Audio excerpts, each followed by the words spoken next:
Hello again, and welcome back to Advent of Code 2025 in MIPS assembly for the PlayStation 2. We are up to day 3, and day 3 was actually a pretty fun one, though not that difficult. I still think the solution is reasonably fun to do. So, today's called Lobby, and we need to power up some escalators with some batteries that are in banks. They have values rated from 1 to 9. And they look sort of like this in our input. They're raised, in banks, and we need to, for part 1, we need to select exactly 2 batteries to turn on, and the joltage that the bank produces is equal to the number formed by the digits of the batteries we turned on. So for example, with a bank like 1, 2, 3, 4, 5, if we turn on batteries 2 and 4, that would produce 24 jolts, and we cannot rearrange the batteries. So we want to find the largest possible joltage each bank can produce. Example here, the highest that we can get is 98. In the second bank we can get 89. In the third bank we can get 78, and in the fourth bank we can get 92. Now, that's part 1. In part 2, they just increase the number of batteries that we're turning on. Exactly 12 batteries. So essentially the solution is the same for both parts. You just change one thing. And the trick to it is that when it says turn on exactly 2 batteries, right? Essentially we can throw away 10, or we have to throw away 10 numbers. Okay, we essentially have to throw away 10 numbers. So what you do is that you take you look at the first 11 numbers, right? Because we need to pick at least 2 batteries. So within the first 11 numbers we have to have picked at least 1. If we haven't picked 1, then we can't make 2 numbers from the last one, right? So we need to pick at least 1 within the first 11 numbers. So that's what you do. You take a window of 11, you find the largest number you can in that window, wherever it is. In this case, it's that 9 that's on the top. We have 8 that's on the top. And in the third case, it's the 7 that's at the end here, right? That's the largest number in that window. And then you look in the remaining window, which will come whatever's after there, after the value that we picked, like in this one here, for the second number. And the thing is essentially the same once we go into this one here for the part 2, right?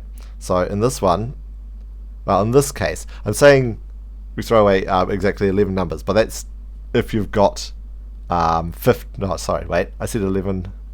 Each of these is 15 numbers long, so it's 14 for, we're throwing away 14 numbers for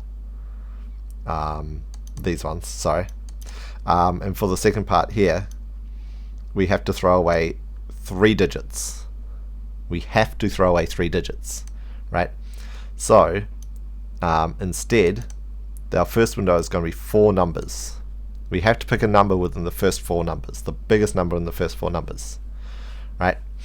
And depending where that number is going to show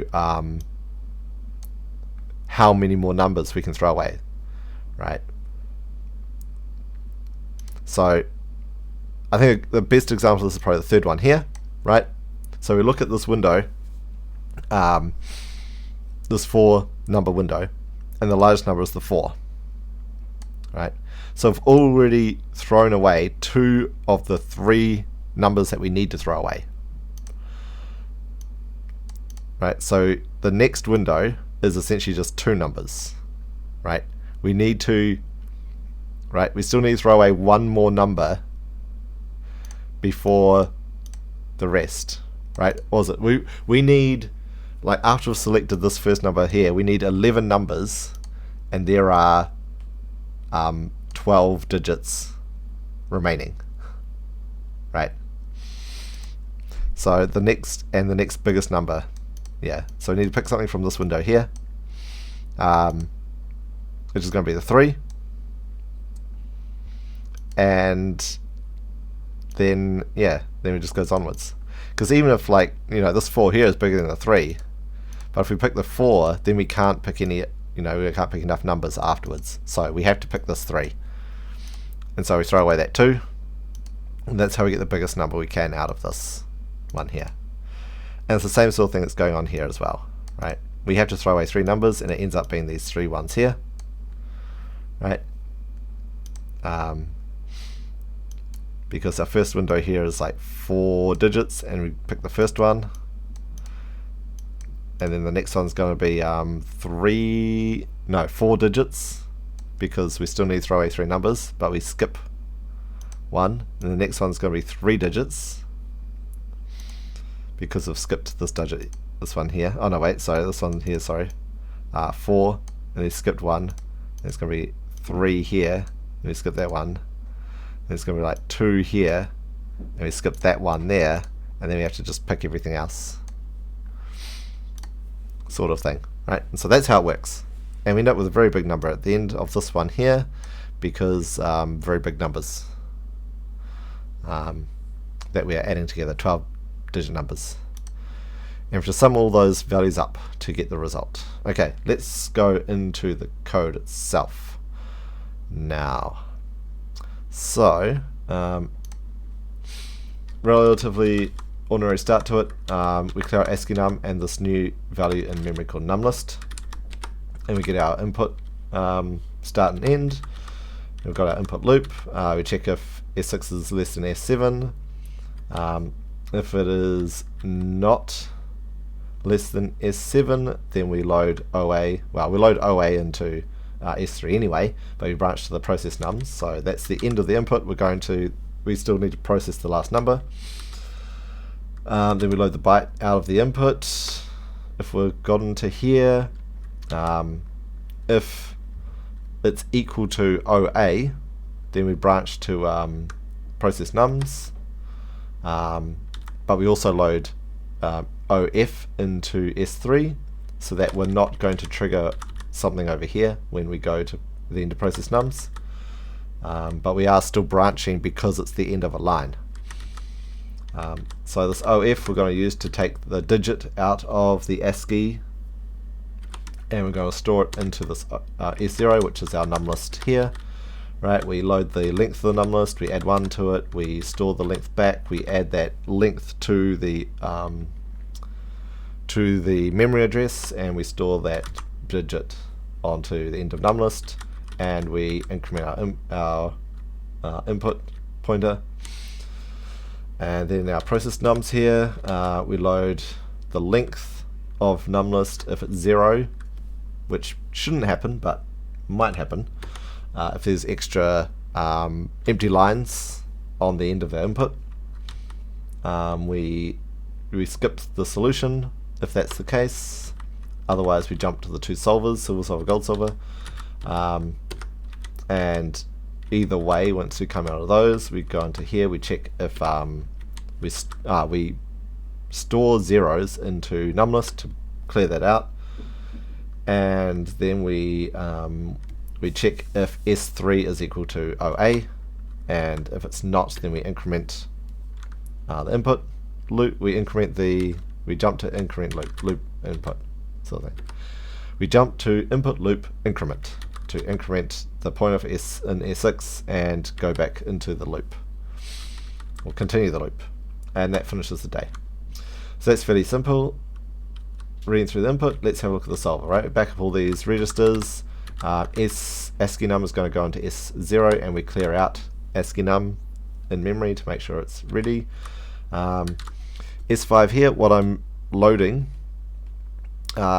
here for S5 is essentially the number of digits I need to find. Right, it's -1. Right, so I need 2 digits, and for some reason, not sure exactly why, I decide to use, oh no, I know why I have to do 1 here, because I do the subtraction here. Anyway, so essentially, well, it's the number of digits I have to find. So it's the number of like places back from here, from the end the first window is, right?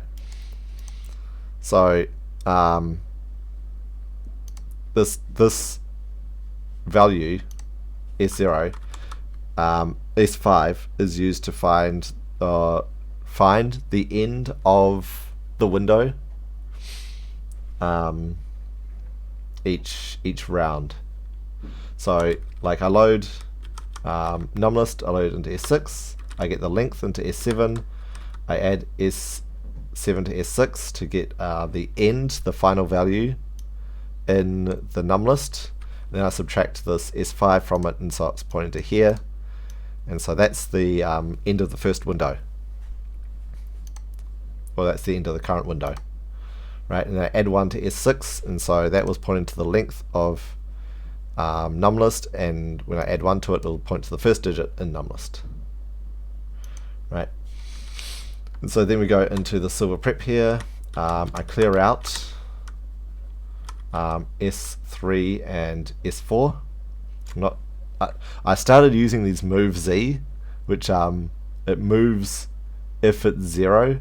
So I move 0 into S3 if this value here is 0, and when I just put 0 in there as well. I don't know if that's really the best way of doing it. It's kind of long and clunky in the end, but you know, getting zeros into your into registers is kind of a, I don't know, something of an art on this.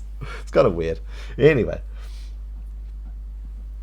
I might do ands next time, and it with 0 or something. I don't know. There are various ways you can do it. Anyway, we've got our silver loop here. We load the digit out of S6, out of the ASCII list. If it's equal to the value that's already here in S3, then it's not bigger. We just branch down. Then I do the set less than. If S3 is less than S1, then it will be a 1, and then we'll go through. But if it's greater than or equal to, if S3 is greater than or equal to S1, then we jump to this silver not bigger.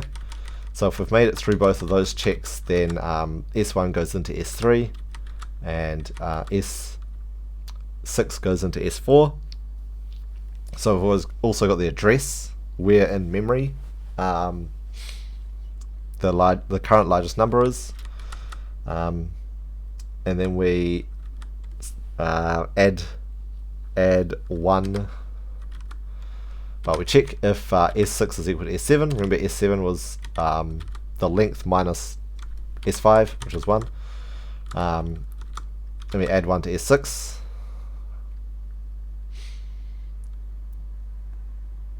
I wonder if I actually need to do something. No, I think we're right. Whatever. Everything's fine.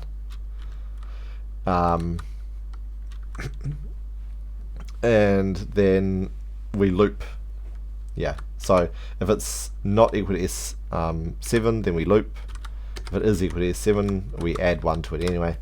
So we'll end up with S3 being the largest number we found in that window, and S4 being the address we found that number at. That's not that important really well, I guess it's sort of important in silver, because we don't want to go looking for a number before the largest number we found. Anyway, so we found a number. S0 is currently ASCII num, I think, right? So we load the length of ASCII num, we add 1 to it, we store the length back, we add the length to the address in ASCII num, the address of ASCII num, and we store that byte, that largest digit we found, into ASCII num in that position. And then we subtract 1 from S5. We get that length we load the address of numList, the length of it, we add S7 to S6, so we get the end of the ASCII numList address. We subtract S5 from S7, which you kind of don't have to do in Silver. That's right, because it'll be 0. And then we add 1 to S4, which was the address of the largest number we found, right? For example, this 9, and we'd end up, add 1 to it. So we end up with this address of the 8, 1 past it. And we store it into S6, and we set less than, so if S5 is less than 0, it'll be a 1, but if it's not less than 0, if S5 is greater than or equal to 0, then it will branch back up to Silver Prep. We will clear out the S3 and S4 and go through the loop again to get the next digit. So essentially, this loop is ready for part 2, the gold part. You just have to change S5 here at the top. So once it's gone through and S5 has become a negative number, then it would fall through into this convert ASCII. We load, once that comes back from the convert ASCII, we don't delete that. We load the value that's in Silver Res out, and we add S4 to it. S4 is the result back from convert ASCII, and then we store that back into Silver Res. So let's have a look at convert ASCII down here. It's a little bit different from last time. I've made it slightly better. Back up some registers. We've got a multiplier here, S3. We load the length of ASCII number. Remember, ASCII number is going to be an S0 now. We add that to S0. So we've got S1 here. That is the end of the ASCII num, essentially the ones digit in memory. And then we add 1 to S0, so it starts off on the top digit. That could be the tens, the hundreds, the thousands, the millions digit. Then we've got S4, S5, which are low and high, low 34 bits and high 34 bits.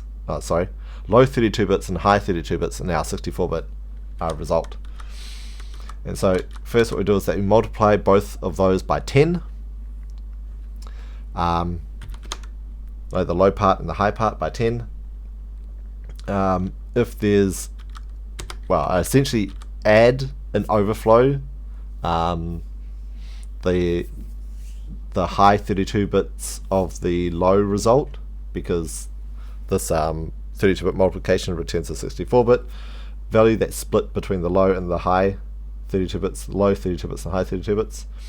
So we add those high into the high result over here, and then I also have to, if there's a sign extension that's appeared on S4, I have to get rid of that, because that will affect multiplication going further on. So I move that off 32 bits left and then 32 bits right, and that will get rid of the sign extension if it's there.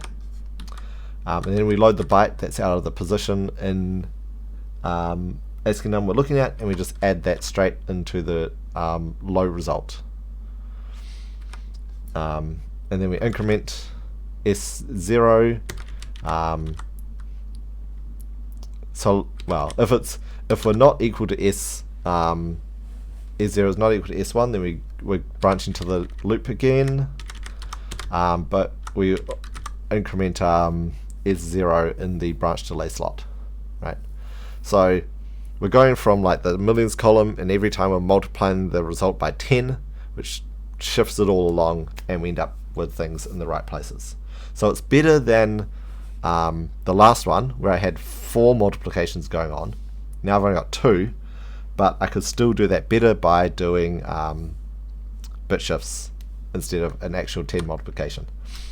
And then I've got this, I have to shift the high part 32 bits to the left, and then put it together with the low part in S4 to return it as a 64-bit number. So there's the result that comes back in S4. Now the only thing left is the gold solver, and this is exactly the same as the silver, except I come in here with 11 on S5, and when I get down to here I load gold res instead of silver res. So I could have done this in a single subroutine instead of having gold and silver. I just would have needed to pass this value S5 somehow, and pass the address of the result where I'm storing the result as well, and then it could have been just a single subroutine, but I was copy and pasting, so it doesn't really matter. Anyway, that is all of the code. Rather simple, really, and let's get this running. So I'll bring this up, and it'll be extremely fast this time. Let's get that off there, and that's done. Right, you know, with a really big number, but it's easy. It's very fast. So we can see the result is the predicted result there. I don't know how to say the number just by looking at it. It's too many digits. We've got like the hundreds, the thousands, the millions. Oh no, wait. Okay, it's the trillions, I think. 168 trillion, 27 billion, 167 million, 147,027 is the gold side, and the silver side was 16,973. And yes, you can see it solves extremely quickly. Alright, so that's day 3. Actually really simple to code up once you understand that trick. Like, once you worked out the trick of solving the problem, it's actually quite a simple thing to do. Alright, so next time will be day 4, and I hope to see you then.